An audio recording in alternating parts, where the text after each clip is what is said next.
नमस्कार साथियों आज अपन पढ़ेंगे रूसो के बारे में।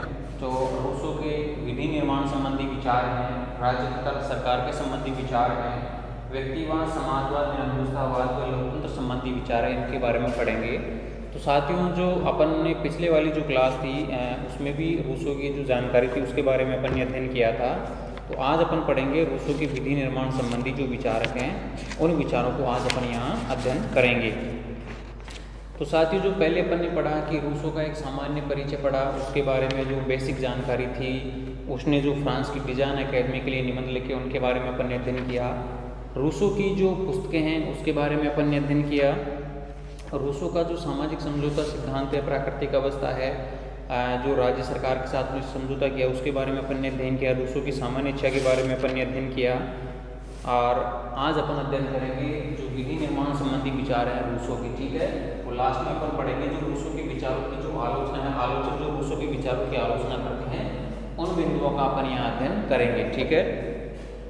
तो साथियों, परीक्षा की दृष्टि से अपन बात करते हैं तो परीक्षा में 3 तरह के सवाल इसमें आपको यहाँ पूछे जाते हैं। यानी कि 2 नंबर का सवाल आपसे पूछा जाता है, 5 नंबर का सवाल आपसे पूछा जाता है और 20 नंबर का सवाल आपसे यहाँ पूछा जाता है, ठीक है। तो जो विस्तृत तौर से अपन पढ़ते हैं तो उसमें जो है सवाल गलत होने की आशंका नहीं रहती, ठीक है। तो अपन देखते हैं इसके रूसो के विधि निर्माण संबंधी विचार, यानी कि कानून निर्माण संबंधी राज्य के जो कार्य हैं उसके बारे में रूसो एक शासक के लिए और जनता के लिए क्या राय देता है यहाँ, ठीक है। कि रूसो के सामाजिक समझौते द्वारा जिस राजनीतिक समाज का जन्म होता है उसके अंतर्गत किन्हीं व्यक्तियों का शासन नहीं बल्कि विधि का शासन स्थापित होता है। रूसो यहाँ विधि के शासन की बात करता है कि सामाजिक समझौते द्वारा जिस राजनीतिक समाज का जन्म होता है उसके अंतर्गत किन्हीं व्यक्तियों का शासन नहीं बल्कि विधि का शासन जो है यहाँ स्थापित होता है। रूसो हॉब्स तथा लॉक की तरह इस बात को स्वीकार नहीं करता कि प्राकृतिक अवस्था में किसी प्रकार के प्राकृतिक नियम या प्राकृतिक विधियाँ प्रचलित थी। यानी कि थॉमस हॉब्स के बारे में पढ़ने पढ़ा, जॉन लॉक के बारे में पढ़ने पढ़ा, तो इनसे विपरीत वो बात बताता है। हॉब्स और जॉन लॉक प्राकृतिक नियमों की, प्राकृतिक कानूनों की यहाँ बात करते हैं, जबकि रूसो यहाँ कहता है कि कोई प्राकृतिक अवस्था, कोई प्राकृतिक नियम कानून यहाँ नहीं थे। उसके अनुसार विधि का अस्तित्व तो राजनीतिक समाज में ही संभव है। यानी कि विधि का अस्तित्व कहाँ संभव है? राजनीतिक समाज में। सामाजिक समझौते के पश्चात सामान्य इच्छा द्वारा संवैधानिक विधियों का निर्माण होता है। यानी कि जो रूसो ने सामान्य इच्छा का सिद्धांत दिया, सामान्य इच्छा के बारे में बताया सामाजिक समझौते में, तो वो कह रहा है कि सामाजिक समझौते के पश्चात सामाजिक इच्छा द्वारा संवैधानिक विधियों का निर्माण होता है, ठीक है, जो सभ्य समाज के सभी सदस्यों को स्वतंत्रता प्रदान करती है। यानी कि सभ्य समाज द्वारा संवैधानिक विधियों का निर्माण होता है और इससे जो है व्यक्तियों की स्वतंत्रता का निर्धारण यहाँ होता है। चूंकि विधियाँ सामान्य इच्छा का परिणाम होती हैं, इसलिए वे आवश्यक रूप से जनहित में होती हैं। यानी कि जो सामान्य विधियाँ होती हैं वो जिससे कानूनों का निर्माण होता है तो सामान्य जनहित के लिए होते हैं। रूसो के अनुसार कोई भी राज्य वैध नहीं जब तक कि उस पर विधियों का शासन न हो। रूसो एक राज्य के बारे में यहाँ धारणा देता है कि वो राज्य जब तक वैलिड नहीं है जब तक कि उस पर कानून का शासन नहीं हो। और इस प्रकार से शासित राज्य, उसके शासन का रूप चाहे कुछ भी हो, गणतंत्र है। अपनी विधि की धारणा के अंतर्गत रूसो केवल संवैधानिक विधियों की ही कल्पना करता है, नागरिकों के पारस्परिक संबंधों को निर्धारित करने वाली सामान्य विधियों की नहीं। यानी कि जो रूसो है वो सिर्फ यहाँ संवैधानिक कानून और संवैधानिक विधियों की ही चर्चा करता है, बल्कि व्यक्तियों के पारस्परिक संबंधों को निर्धारित करने वाली सामान्य विधियों की वो यहाँ चर्चा नहीं करता है। तो आपसे जैसे मान लीजिए परीक्षा में पूछा जाता है कि रूसो किस प्रकार संवैधानिक विधियों की बात करता है, किस प्रकार की विधियों की बात करता है, तो आपको लिखना है कि रूसो जो है संवैधानिक विधियों की यहाँ चर्चा करता है। गणराज्य की स्थापना के लिए रूसो ने विधि निर्माता की व्यवस्था यहाँ की है। उसके अनुसार विधि निर्माता चाहे तो एक व्यक्ति हो सकता है या व्यक्तियों का समूह हो सकता है, लेकिन वह ऐसा होना चाहिए जो सामान्य हित के लिए विधियों का निर्माण कर सके। लेकिन वो समूह इस प्रकार से होना चाहिए कि व्यक्तियों के सामान्य हितों के लिए वो है विधियों का निर्माण कर सके। ऐसे व्यक्ति या व्यक्ति समूह में सामान्य हित को पहचान कर सकने कर उसके अनुसार आचरण करने की क्षमता होनी चाहिए। वह स्वयं चरित्रवान होना चाहिए और उसमें नागरिकों के चरित्र में सुधार कर सकने की सामर्थ्य होना चाहिए। यानी वो व्यक्ति है, चाहे व्यक्तियों का समूह है, लेकिन वो समूह एक चरित्रवान होना चाहिए और व्यक्तियों के चरित्र में वो सुधार ला सके, उसमें ऐसा सामर्थ्य होना चाहिए। विधि निर्माण के लिए जनता की सहमति प्राप्त करना आवश्यक है। लेकिन जैसे मान लीजिए रूसो एक स्थान पर कहता है कि विधि निर्माण का कार्य जब आप कर रहे हो तो इसके लिए जो है जनता की सहमति यहाँ होना आवश्यक है, अन्यथा वह हॉब्स के लेवियाथन की तरह निरंकुश होकर नागरिकों की स्वतंत्रता का अंत कर देगा। अगर वो सही अर्थों में कार्य नहीं है या जनता की सहमति उसको प्राप्त नहीं है तो नागरिकों की स्वतंत्रता का अंत होने के यहाँ चांसेस बढ़ जाते हैं। रूसो ने कानून निर्माण के कार्य जनता के प्रत्यक्ष सहयोग के आधार पर करने पर बहुत अधिक जोर दिया, यानी कि जो जनता का प्रत्यक्ष सहयोग उसमें होना चाहिए। दूसरे, विधि निर्माता के पास किसी प्रकार की कार्यपालिका शक्ति नहीं होनी चाहिए, अन्यथा वह निजी पक्षपात के आधार पर आचरण करने का, वरना क्या है कि पक्षपात यहाँ होने की जो है बढ़ जाता है, पक्षपात होने का कार्य यहाँ बढ़ जाता है।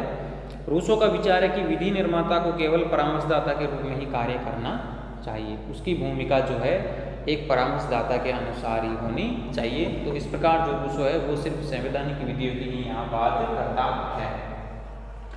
साथियों यहाँ पर दूसरा बिंदु देखते हैं, राज्य तथा सरकार का स्वरूप, यानी कि जो रूसो है राज्य तथा सरकार के स्वरूप की बात करता है, यानी कि रूसो ने जो है सरकार के तीनों रूपों की ही यहाँ चर्चा की है, किसी एक रूप को वो ज़्यादा महत्व नहीं देता। हालांकि रूसो जो है प्रत्यक्ष प्रजातंत्र का समर्थक यहाँ रहा है।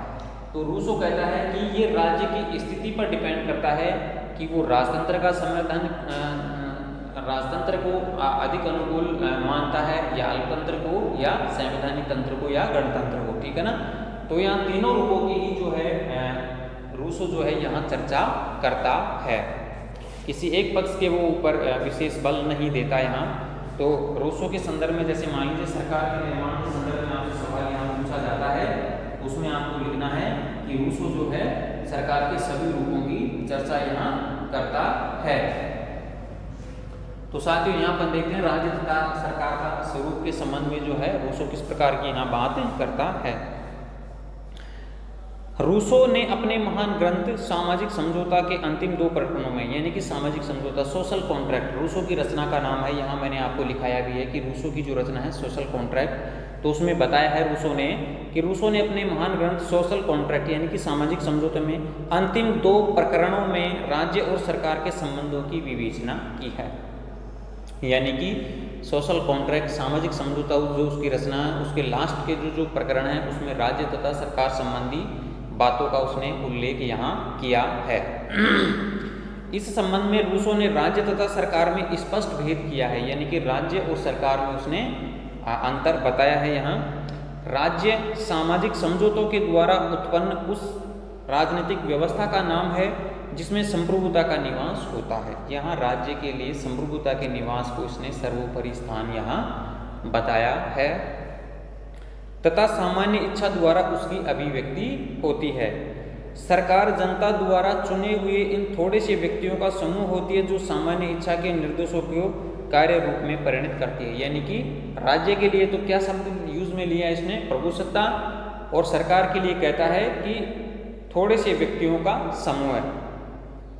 सरकार जनता द्वारा चुने हुए थोड़े से व्यक्तियों का समूह होती है जो सामान्य इच्छा के निर्देशों को कार्य रूप में परिणत यहाँ करती है। सरकार की सृष्टि समझौते के द्वारा नहीं होती बल्कि वह संप्रभु जनता के आदेशों का परिणाम होती है। यानी कि जो सरकार की रचना है, सरकार का गठन है, वो समझौते के द्वारा नहीं बल्कि संप्रभु जनता के आदेशों के परिणाम के स्वरूप यहाँ जो है सरकार का उदय होता है। इस दृष्टि से सरकार राज्य की अभिकर्ता मात्र होती है, यानी कि सरकार जो है राज्य की एक एजेंट होती है।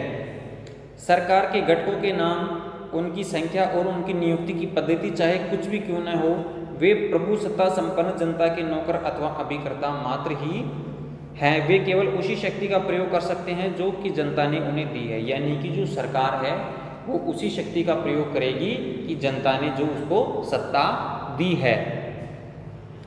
जनता अपनी इच्छा अनुसार उसे सीमित या संशोधित कर सकती है या उसे वापस भी ले सकती है। यानी कि जनता के ऊपर डिपेंड करता है कि जनता जो है उस सत्ता को वापस भी ले सकती है। जनता अपनी इच्छा अनुसार उसे सीमित या संशोधित कर सकती है या उसे वापस ले सकती है। रूसो के अनुसार सरकार का प्रमुख कार्य विधियों का निर्माण न होकर उन्हें लागू करना मात्र होता है। यहाँ सरकार का कार्य रूसो क्या बता रहा है कि विधियों का निर्माण न होकर बल्कि उन विधियों को लागू करना सरकार का कार्य है, क्योंकि विधियों का निर्माता तो संप्रभु जनता के द्वारा किया जाता है। इस प्रकार रूसो ने सरकार शब्द का प्रयोग वर्तमान समय की कार्यपालिका के अर्थ में यहाँ किया है। यानी कि जो सरकार शब्द का जो प्रयोग है वो यहाँ कार्यपालिका के संदर्भ में किया गया है। सरकार के यानी कि जो रूसो है वो सरकार के तीनों रूपों की यहाँ चर्चा करता है। वो कहता है कि तीनों रूप पूर्णतया निश्चित नहीं है और उनकी रूपरेखा बदलती रहती है। सरकार के इन तीनों रूपों के अतिरिक्त उसने शासन के मिश्रित स्वरूप का भी उल्लेख किया है। यानी कि वो शासन का जो मिश्रित स्वरूप है उसका उल्लेख भी यहाँ उसने किया है। सरकार के उपयुक्त तो तीनों रूपों में से सर्वोत्तम कौन सा है, सैद्धांतिक रूप से यह कह सकना असंभव है। यानी कि अभी मैंने पहले बताया कि वो समय समय के अनुसार तीनों रूप जो स्वरूप हैं उन तीनों की ही यहाँ चर्चा करता है, क्योंकि यह बात देश काल की परिस्थितियों पर निर्भर करती है। क्योंकि समय परिस्थिति के अनुसार कौन सा शासन सर्वोत्तम है इस बात पर निर्भर करता है। परिस्थितियों के अनुसार सरकार का कोई भी रूप श्रेष्ठतम अथवा निकृष्टतम हो सकता है। यानी कि कोई स्वरूप अच्छा भी हो सकता है या निकृष्ट भी हो सकता है। एक ही प्रकार की सरकार सभी देशों के लिए या एक ही देश के लिए सभी समयों पर उपयुक्त नहीं हो सकती। यानी कि जो एक ही सरकार है वो सभी देशों के लिए जो है उपयुक्त यहाँ नहीं हो सकती।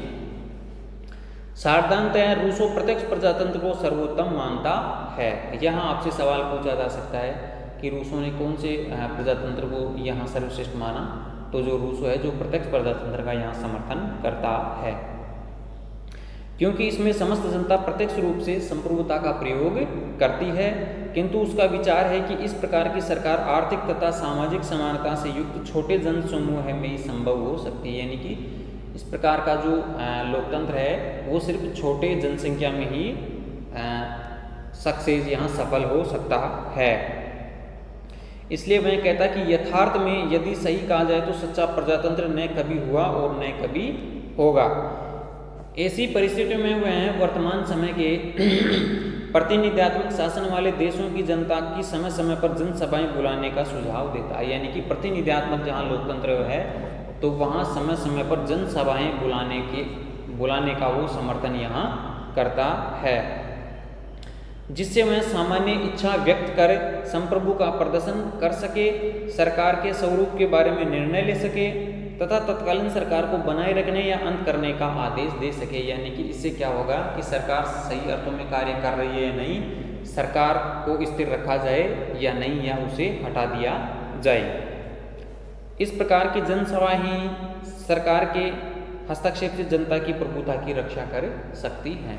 तो इस प्रकार जो है रूसो ने राज्य तथा सरकार की यहाँ विशेषताएं बताई हैं। सरकार के तीनों रूपों का ही उसने यहाँ वर्णन किया है। अब साथियों अपन यहाँ तीसरा बिंदु देखते हैं कि व्यक्तिवाद, समाजवाद, निरंकुशतावाद व लोकतंत्र संबंधी विचार जो यहाँ रूसो ने दिए हैं तो वो किस प्रकार से यहाँ बताए हैं उनको अपन यहाँ देखते हैं।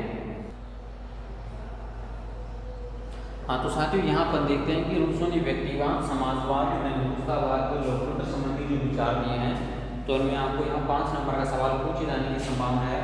पूछ दिया जाए कि व्यक्तिवाद संबंधी विचार लिखिए या समाजवाद या निरंकुशतावाद या लोकतंत्र संबंधी विचार जो लिखे हैं उसने उनको यहाँ संक्षेप में बताइए। ठीक है, तो रूसो के जो व्यक्तिवाद संबंधी विचार यहाँ पर देखते हैं तो उसमें जो व्यक्तिवाद धारा है, विचारधारा है, उसका एक तरह से यहाँ उसने विरोध किया है। क्योंकि जो डिजाइन के लिए उसने जो निबंध लिखे थे उस निबंध में जो है इस चीज़ का उसने सार लिखा था कि व्यक्ति के द्वारा जो आज की कला और विज्ञान है उसने नैतिकता का भ्रष्ट यहाँ किया है। ठीक है ना, तो इस चीज़ की उसने एक तरह से आलोचना यहाँ की है।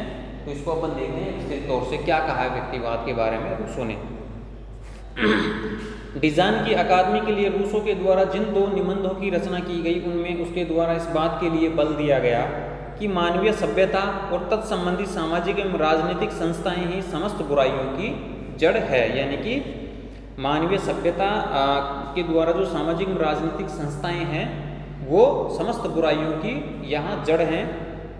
और यदि हम वास्तविक सुख, स्वतंत्रता एवं श्रेष्ठता प्राप्त करना चाहते हैं तो हमें प्रकृति की ओर यहाँ लौटना होगा। अगर वास्तव में हम सुख की प्राप्ति चाहते हैं तो वापस जो है यहाँ प्रकृति की ओर लौटना ही श्रेयस्कर होगा।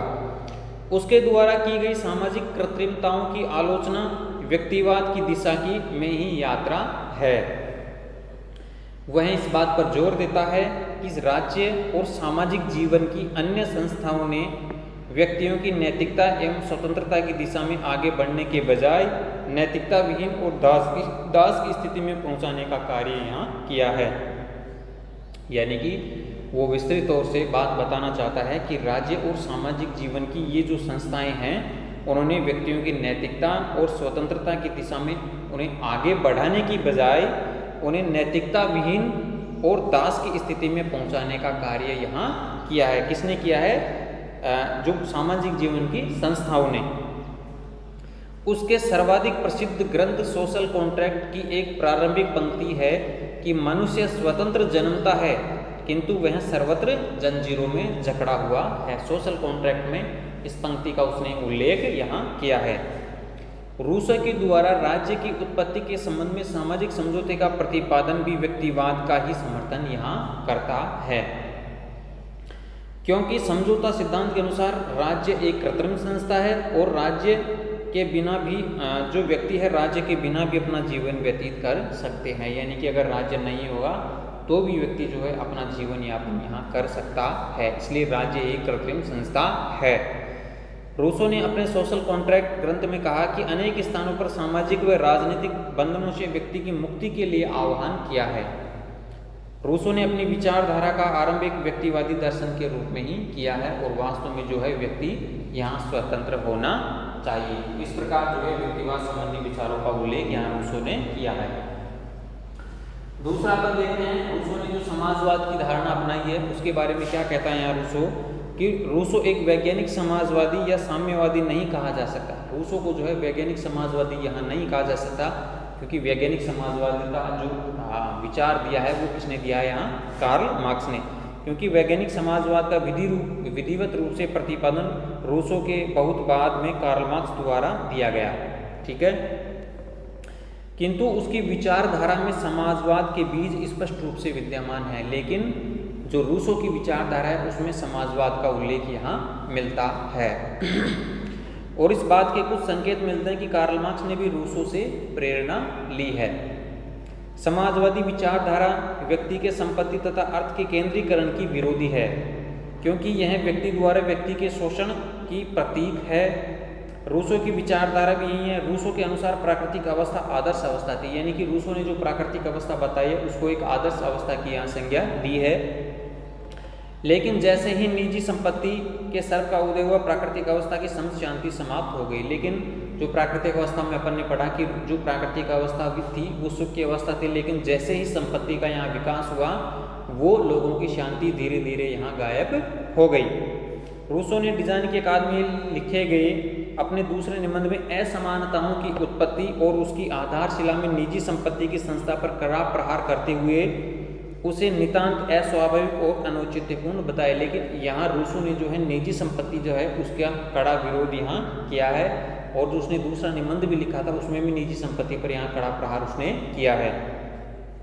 और उसे समस्त मानवीय असमानता, असंतोष, कलह और संघर्ष का यहाँ मूल कारण उसने बताया है।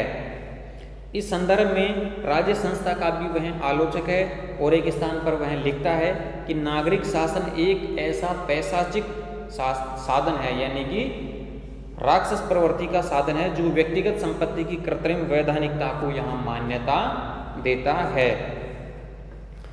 सेबाइन जो रांती विचारक है वो कहते हैं कि समाजवाद को रूसो की यह देन है कि वह सामान्य धारणा के रूप में समस्त अधिकार, जिसमें संपत्ति का अधिकार भी शामिल है, समाज के अंदर ही अधिकार है, न कि उसके विरुद्ध। इस प्रकार रूसो के जो समाजवादी विचार हैं समष्टिवादी है, जिनका उद्देश्य राज्य की सत्ता के अधीन अर्थव्यवस्था का नियमन करने, समाज में आर्थिक विषमता को दूर करने तथा लोक कल्याण की व्यवस्था को बनाए रखना है। लेकिन जो रूसो ने समाजवादी जो विचार दिए हैं वो समष्टिवादी की विचारधारा पर आधारित हैं और समाज की जो असमानता है उसको दूर करने के उपाय हैं, जिनका उद्देश्य राज्य की सत्ता के अधीन अर्थव्यवस्था का नियमन करने, समाज में आर्थिक विषमता को दूर करने तथा लोक कल्याण की व्यवस्था को बनाए रखना है।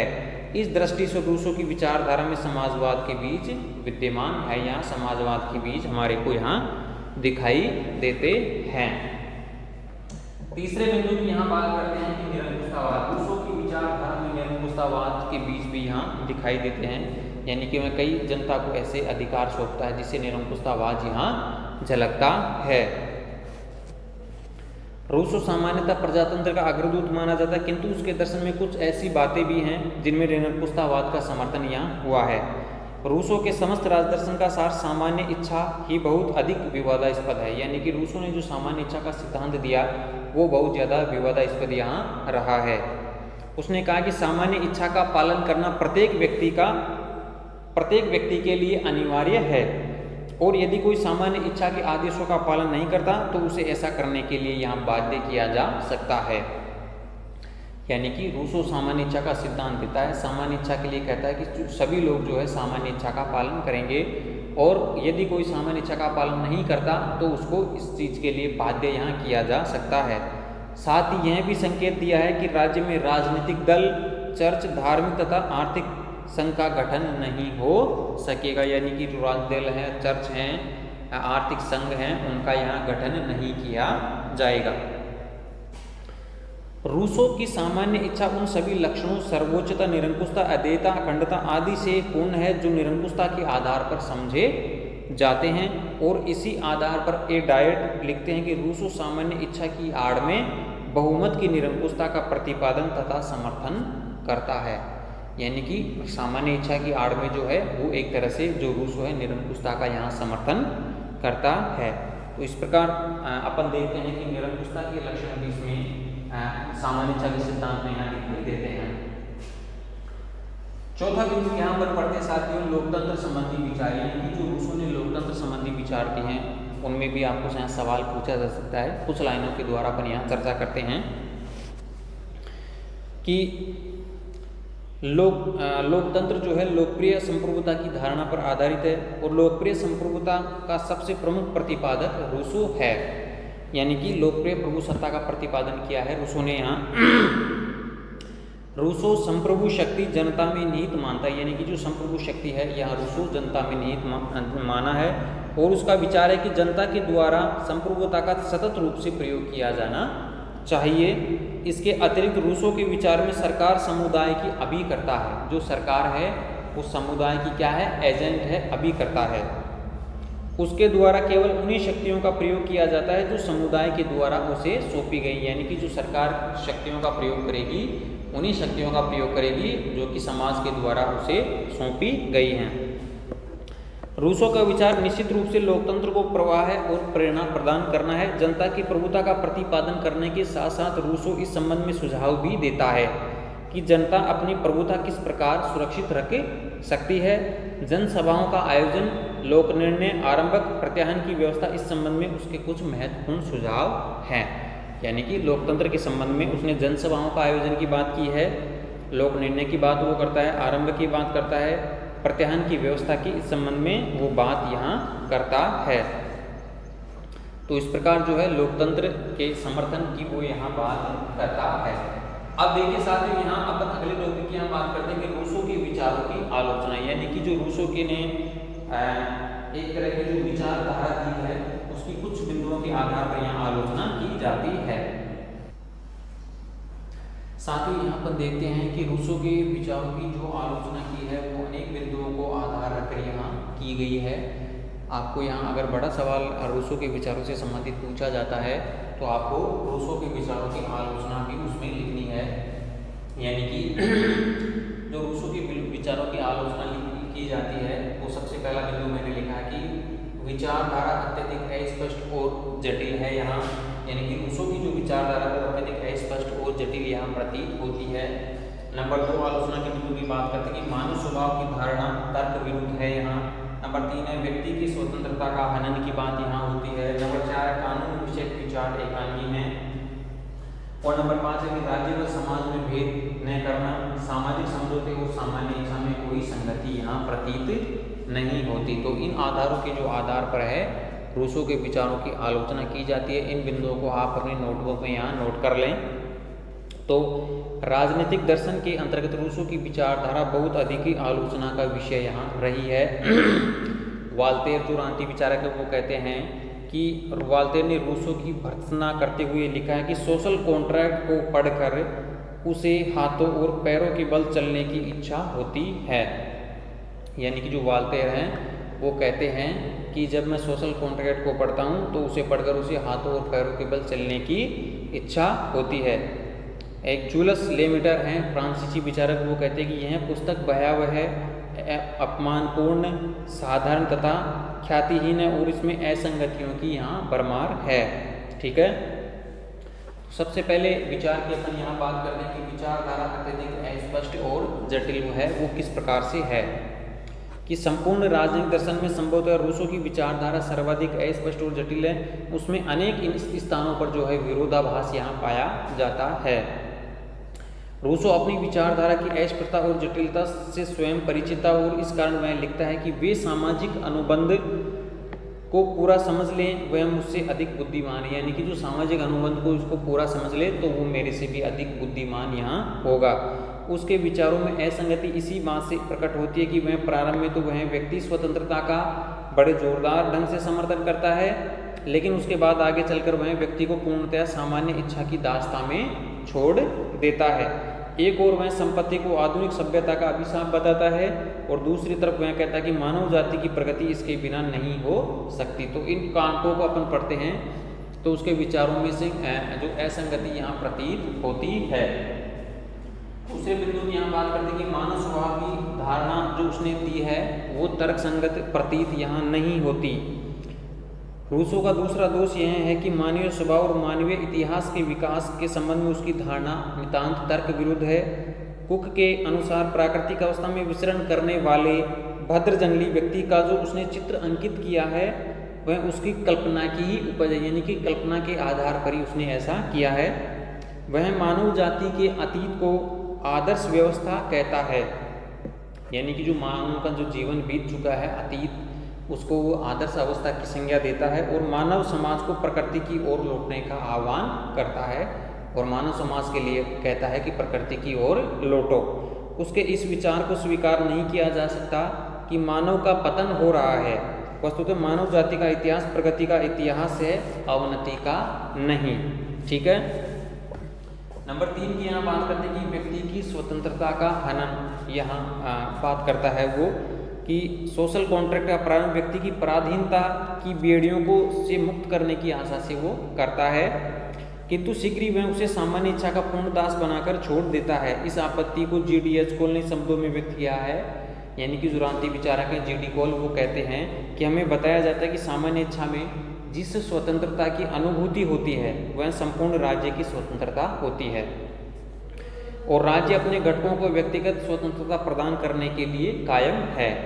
एक स्वतंत्र राज्य अत्याचारी हो सकता है, इसके विपरीत एक निरंकुश शासक अपनी प्रजा को प्रत्येक प्रकार की स्वतंत्रता प्रदान कर सकता है।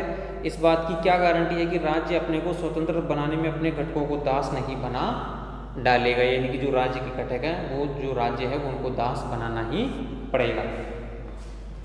फिर नंबर 4 है कि कानून विषय जो विचार दिए वो एकांगी प्रतीत यहाँ होते हैं। यदि कानून सर्वव्यापक विषयों तक सीमित रहें तो इसका अर्थ यह होगा कि बहुत से विषय जो आज कानून द्वारा नियमित होते हैं प्रशासनिक आदर्शों द्वारा नियमित करने पड़ेंगे। इससे कानून का क्षेत्र संकुचित होकर शासन की स्वेच्छाचारिता बढ़ जाने की आशंका यहाँ रहती है। फिर नंबर 5 की बात करते हैं कि राज्य व समाज में भेद न करना, यानी कि जो रूसो ने जो विचारधारा दी है उसमें राज्य व समाज के बारे में उसने अलग से यहाँ कोई स्पष्ट अवधारणा यहाँ नहीं दी है। रूसो के सामाजिक समझौते की एक बहुत बड़ी त्रुटि यह रही है। बारकर कहते हैं कि विशेष रूप से ध्यान आकर्षित किया, राज्य और समाज में कोई भेद न कर सकने के कारण सामान्य इच्छा को राज्य की इच्छा मान बैठा और उसकी दृष्टि से समाज के प्रति समर्पण ही राज्य के प्रति समर्पण है, यानी कि समाज का जो समर्पण है उसी को राज्य के प्रति समर्पण की बात यहाँ करता है। नंबर 6, सामाजिक समझौते और सामान्य इच्छा में कोई संगति नहीं, यानी कि जो सामाजिक समझौता उसने दिया है और सामान्य इच्छा का जो सिद्धांत उसने दिया है उसमें कोई संगति यहाँ प्रतीत नहीं होती। आपत्ति की इन दोनों धारणाओं में इस प्रकार विरोध है और उन्हें एक साथ नहीं अपनाया जा सकता। समझौता सिद्धांत राज्य को कृत्रिम संस्था ठहराता है, जबकि सामान्य इच्छा की धारणा के अनुसार समस्त राज्य नागरिकों के सामूहिक व्यक्तित्व का सर्वोत्तम रूप है। समझ में नहीं आता कि इन दोनों विचारों को एक साथ कैसे अपनाया जाए। तो सामाजिक समझौता और सामान्य इच्छा दोनों को एक साथ जो है विचारधाराओं को नहीं अपनाया जा सकता। तो साथियों एक बार मैं रिपीट करना चाहूँगा कि रूसो के विधि निर्माण संबंधी विचार, यानी कि जो है अपन यहाँ चर्चा करें तो यहाँ 5 नंबर के सवाल किसको पूछा जा सकता है। रूसो के विधि निर्माण संबंधी विचार, राज्य तथा सरकार का स्वरूप, ठीक है ना। यहाँ सरकार के वो तीनों ही रूपों की बात करते हैं। संवैधानिक जो है प्रत्यक्ष लोकतंत्र का वो समर्थन यहाँ करता है। व्यक्तिवाद, समाजवाद, निरंकुशवाद और लोकतंत्र संबंधी जो विचार है उसके यहाँ पूछे जा सकते हैं। और जो है रूसो के विचारों की आलोचना भी यहाँ आपको पूछी जा सकती है, ठीक है। आप इनको नोट कर लें, बार बार पढ़ते रहें। जो ऑनलाइन क्लास है उसको भी आप बार बार देखते रहें, आप अपनी नोटबुक से भी पढ़ते रहें। इसके अलावा जो आपका आगे वाला टॉपिक है हम आगे वाली क्लास में चर्चा करेंगे। तो साथियों तब तक के लिए धन्यवाद, थैंक यू।